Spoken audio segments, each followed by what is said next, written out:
Hey guys, welcome back to crypto India uncuts. तो आज का जो वीडियो है इसके अंदर हम P2P के बारे में बात करने वाले हैं, क्योंकि P2P को लेके बहुत ज़्यादा स्कैम जो है अभी रिसेंटली सरफेस हो रहे हैं। ऑल्दो P2P अगर आप देखोगे यूजुअली ट्रांजैक्शन होता है यूज़र से लेके यूज़र के बीच में, मतलब बायर भी यहाँ पर यूज़र होगा, सेलर भी यहाँ पर यूज़र होगा। जैसे आप OLX पे बाई सेल नहीं करते हो वैसे, या eBay पे बाई सेल नहीं करते हो, तो वैसे ही क्रिप्टो के अंदर P2P होता है। अब यहाँ पर आपको ये चीज़ ध्यान रखना है, क्योंकि क्रिप्टो का नेचर ऐसा है कि वहाँ पर स्कैम होने के चांसेस बहुत ज़्यादा हो सकते हैं। तो you need to be careful, क्योंकि आप अगले बंदे के साथ ट्रांजैक्शन कर रहे हो। अगला बंदा अच्छा भी हो सकता है, अगला बंदा बुरा भी हो सकता है। अच्छा है तो आपका ट्रांजैक्शन हो जाएगा, बुरा है तो आपके पैसे चले जाएंगे। तो ये चीज़ समझने के लिए कि अच्छा ट्रेडर यहाँ पर कौन है, उसको समझने के लिए वैसे मैंने बहुत सारे वीडियोज़ जो हैं पहले बना रखे हैं। देखो, सबसे इंपॉर्टेंट चीज़ हमेशा आपको ये ध्यान रखनी है कि अगर आप किसी के साथ भी ट्रेड करते हो P2P के ऊपर, तो ऑलवेज़ मेक श्योर कि या तो वो उस प्लेटफॉर्म के ऊपर वेरीफाइड मर्चेंट हो, मतलब एक तो ये चीज़ तो होनी चाहिए। साथ में उस इंसान की काफ़ी ज़्यादा ट्रेड हो, मतलब 1000, 2000, 3000 जितनी ज़्यादा ट्रेड हो। अगर पुराना प्लेटफॉर्म है तो ज़्यादा ट्रेड उसकी होंगी, वो ज़्यादा अच्छी है। और जब ये ट्रेड है तो उस ट्रेड के बेसिस पे उसका फीडबैक कैसा है, क्योंकि नॉर्मली जब ट्रेड होती है उसके बाद लोग फीडबैक देते हैं कि भाई ये जो ट्रेडर है, ये जो बिटकॉइन को बाय कर रहा है या सेल कर रहा है, या USDT को बाय सेल कर रहा है, ये अच्छा ट्रेडर है कि नहीं, कहीं मेरे को वेट तो नहीं करवाया, मेरे को स्कैम करने की कोशिश तो नहीं करी। तो उससे आपको एक अच्छा आइडिया मिल जाता है। मैं यूजुअली जब भी करता हूँ, मेरे को देखो 6 साल हो गए हैं, 6 साल से मैं P2P यूज़ कर रहा हूँ। मैंने बहुत सारे प्लेटफॉर्म पे यूज़ किया है। आज तक कभी मेरे को ये प्रॉब्लम नहीं आई जहाँ पर मेरा जो ट्रांजैक्शन है वो मेरे को उसके अंदर मेरे को किसी ने फ्रॉड करने की कोशिश करी, या मेरे को कोई कभी प्रॉब्लम नहीं है। हमेशा स्मूथली हो गया। और उसका रीज़न ये है कि जब भी मैं ट्रेड करता हूँ तो मैं कभी इस बेसिस पे ट्रेड नहीं करता हूँ कि भाई मेरे को ज़्यादा पैसा कौन दे रहा है। सबसे पहले तो मैं देखता हूँ, पहली चीज़ वेरीफाइड मर्चेंट होना चाहिए। दूसरी चीज़, उसकी बहुत सारी ट्रेड्स होनी चाहिए, मतलब काफ़ी लेवल का ट्रेडर होना चाहिए, देख के लगना चाहिए कि प्रोफाइल काफ़ी स्ट्रॉन्ग है। तीसरी चीज़, मैं ये देखता हूँ कि उसका जो फीडबैक है वो कैसा है। फीडबैक जाके पढ़ता हूँ, और नेगेटिव फीडबैक जो है उसको भी देखता हूँ। उस पे देखता हूँ नेगेटिव फीडबैक में कहीं पर ऐसा लिखा हुआ है कि इसने स्कैम करने की कोशिश करी, या ऐसे करने की कोशिश करी कि मैंने पेमेंट भेज दिया लेकिन पेमेंट भेजा नहीं है। तो उससे आपको आइडिया मिल जाएगा। अगर कोई बोले कि डिले कर दिया, उसके कारण बैड रेटिंग है, या ऐसी कोई सिंपल चीज़ के कारण जो आपको लगे कि हाँ स्कैम वाली चीज़ नहीं है, तो आप समझ सकते हो। तो ये कुछ चीज़ें होती है जिससे आप ये वेरीफाई कर सकते हो। And I always make sure कि रेटिंग जो है ना 99% के ऊपर हो, ज़्यादा बेटर है। थोड़ा हल्का फुल्का नीचे भी चल जाता है, 98, 99 में भी आ सकते हैं, लेकिन इट्स ऑलवेज बेटर कि अगर आप कर रहे हो, देखो 1-2 पैसे से या 2-3 रुपये से ऊपर नीचे होने में इतना कुछ फ़र्क पड़ता नहीं है। तो मैं तो हमेशा ये मेक श्योर करता हूँ कि वो 1-2 रुपये के चक्कर में ऐसा नहीं हो जाए कि मेरा ट्रांजैक्शन अटक जाए। और होता ही है, नए यूज़र जो होते हैं ज़्यादातर वो गलती ये कर देते हैं, क्योंकि वो P2P प्लेटफॉर्म यूज़ कर रहे हैं और एक्सचेंज का यूज़ करते हैं, तो उनको लगता है कि एक्सचेंज रिस्पॉन्सिबिलिटी वगैरह लेगा, लेकिन वो समझते नहीं है कि हर एक जो यूज़र है वो वेरीफाइड मर्चेंट यहाँ पर नहीं होता है। तो वहाँ पर हो सकता है कि वो गड़बड़ करे अगर उसकी रेटिंग वगैरह अच्छी यहाँ पर नहीं है। तो इसलिए थोड़ा-सा आप ये केयरफुल रहना।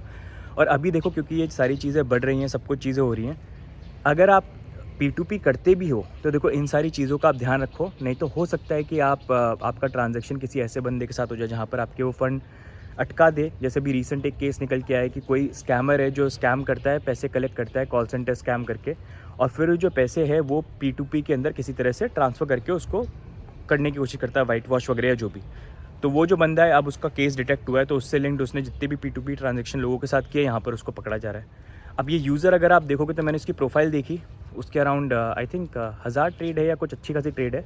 फीडबैक उसका शायद 98 ओवरऑल परसेंट है, लास्ट 30 डेज़ में वो 90% का है। लेकिन उसकी प्रोफाइल पे देखोगे तो फीडबैक पे लिखा हुआ है कि ये बंदा जो है डिले करता है कई बार, और कई बार ये बोल देता है कि मैंने पेमेंट कर दिया और करा नहीं होता, इसने ऐसे स्कैम करने की कोशिश करता है। और सबसे बड़ा रेड फ्लैग कि उसका अकाउंट जो है वेरीफाइड नहीं है। तो ऐसी कुछ चीज़ें हैं जो आपको यहाँ पर देखनी है। और ये भी ध्यान रखो कि देखो, ये चीज़ें देखने के बाद भी ना कोई श्योरिटी नहीं है कि P2P के अंदर कल को वो बंदा ट्रांजैक्शन सही करेगा, अगर वो वेरीफाइड मर्चेंट है या उसकी अच्छी ट्रेड्स और उसका फीडबैक है। क्योंकि देखो, चांसेस हाई हो जाते हैं कि हाँ वो गड़बड़ नहीं करेगा। जिस बंदे ने इतने साल लगा के अपनी प्रोफाइल बनाई है, इतनी ट्रेड करी है, वो गड़बड़ नहीं करने की कोशिश करेगा, लेकिन चांसेस फिर भी हो सकते हैं। तो अभी के टाइम पे देखो, बेस्ट तरीका ये, आप चाहो तो इंडियन एक्सचेंजेस जो है उनका प्लेटफॉर्म यूज़ कर दो, जहाँ पर बैंक ट्रांसफ़र वो आपको ऑफर करते हैं। तो वहाँ पर अगर जो भी चीज़ होगी, इंडियन एक्सचेंजेस वैसी सारी डिटेल्स रखते हैं, तो कल को कुछ गड़बड़ भी होगी, they will be able to help you out.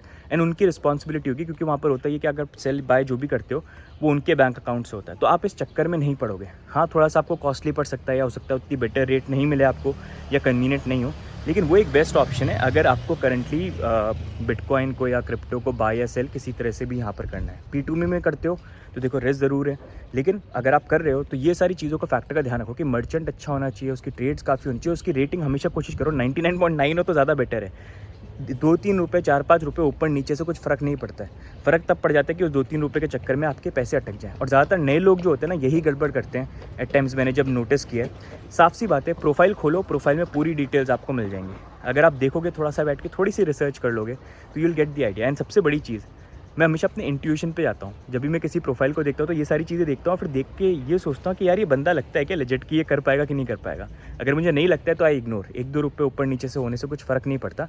And crypto में it is better, I understand ₹1-2 कई लोगों के लिए बहुत ज़्यादा मायने रखते हैं, लेकिन वो मायने, आई अंडरस्टैंड कि मायने रखते हैं, लेकिन अगर आपके पैसे अटक जाएँ तो फिर उसका मायने रखने का मतलब क्या होगा? आप अटके रह जाओगे, आपके अकाउंट फ्रीज़ हो जाएंगे। और हो रही है ये चीज़।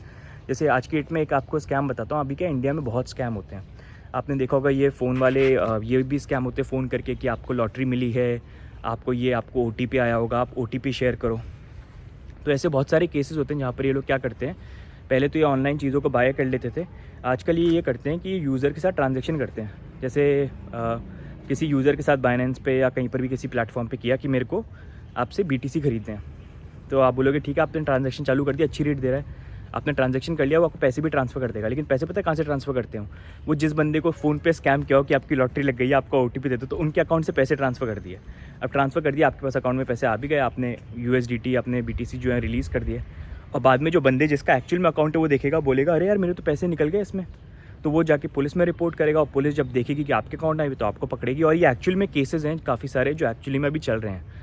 साथ में ये भी है कि अगर कोई ऐसे चेन ऑफ ट्रांजैक्शन के अंदर भी अगर आप पकड़े जाते हो कि जैसे एक बंदा जो है वो स्कैमर है या कोई बहुत गलत काम कर रहा है और उसने किसी को ट्रांसफ़र किया और वहाँ से आपके पास ट्रांसफ़र हुए, तो उसके अंदर भी आप बीच में आ सकते हो। क्योंकि जब ये चीज़ होती है तो पूरा ट्रैक रखा जाता है कि पैसा कहाँ से कहाँ किधर गया और कल्प्रिट इसमें कौन कौन है। तो इसलिए ऑलवेज़ मेक श्योर कि यहाँ पर, और ये चीज़ क्या बढ़ रही है अब लोग बहुत अवेयर हो रहे हैं, लोगों को पता चल रहा है। और इंडिया में लोग वैसे ही जुगाड़ पहले ढूंढते हैं कि कैसे जुगाड़ करके भी पैसा कमाओ, और गलत कामों में ज़्यादा दिमाग लगाते हैं। तो अब ये चीज़ें और बढ़ रही हैं, आगे हो रही हैं। इसलिए बेटर ये है कि अगर आप सेंट्रलाइज एक्सचेंजेस जो हैं उन्हीं को यूज़ करें, तो वहाँ पर कम से कम ये सेफ्टी रहेगी कि P2P वाला चक्कर नहीं हो सकता। एंड दूसरा, अगर P2P फिर भी आपको यूज़ करना है तो प्लीज़ मेक श्योर कि आप सिर्फ कम रेट के चक्कर में या जल्दीबाजी के चक्कर में या थोड़ा सा केयरलेसनेस के चक्कर में आप P2P यूज़र नहीं पिक करो। मेक श्योर वो अच्छा वेरीफाइड मर्चेंट हो, मेक श्योर उसकी अच्छी खासी ट्रेड्स हो रखी हों, एंड साथ में मेक श्योर कि उसकी रेटिंग जो है वो अच्छी, और फीडबैक वगैरह आप पढ़ लेना। और वेरीफाइड मर्चेंट में थोड़ा होता ही है, एक्सचेंजेस की रिस्पॉन्सिबिलिटी आ जाती है। कल को अगर वेरीफाइड मर्चेंट गड़बड़ करेगा ना, तो अपन उनको पूछ सकते हैं, क्वेश्चन कर सकते हैं, and we can get an answer from them. अब अनवेरीफाइड यूज़र होता है तो उसमें फिर ज़्यादा रिस्क हो जाता है। ठीक है, तो ये कुछ टिप्स हैं जो आप P2P को लेके फॉलो कर सकते हो। बाकी क्विक अपडेट था, मतलब आप ध्यान रखना इस चीज़ का। अभी ये काफ़ी ज़्यादा बढ़ गई है, बेटर यही है कि सेंट्रलाइज एक्सचेंजेस को आप यूज़ करो। बाकी next I will also make a detailed video explaining कैसे चेक करना है इन सारी चीज़ों को, कैसे आइडेंटिफाई करना है, रेटिंग वगैरह कैसे चेक करना है, तो वो क्रिप्टो इंडिया चैनल के ऊपर आ जाएगा। तो गाइस ये अपडेट है। If you like this video please do subscribe, and ये सबके साथ शेयर भी कर देना ताकि लोगों को आइडिया मिल जाए, क्योंकि काफ़ी लोग देखते नहीं है क्रिप्टो स्पेस में जो नए आते हैं, तो उनके लिए काफ़ी इंपॉर्टेंट इन्फॉर्मेशन होगी। एंड आई होप इससे थोड़ा सा आपको भी जो हेल्प पे मिल गई। साथ में अगर आपके साथ कोई केस हुआ है ना, कोई कॉम्प्लिकेटेड केस या कोई चल रहा है, विच आई एम श्योर काफ़ी लोगों के साथ हो रहा होगा, तो कमेंट में डाल के बताना और मेरे को डिटेल्स ईमेल करना। उसके ऊपर फिर मैं आने वाले टाइम पर ना एक डिटेल वीडियो बनाऊंगा एक्सप्लेनिंग क्या क्या केसेस लोगों के साथ प्रॉब्लम यहाँ पर हुई है, ताकि और लोग अवेयर हो पाएँ। ठीक है, तो इतना वीडियो को लाइक कर देना एंड सब्सक्राइब कर लेना, एंड कमेंट्स नीचे छोड़ देना। बाकी मिलेंगे नेक्स्ट वीडियो में, तब तक के लिए bye and take care, bye bye.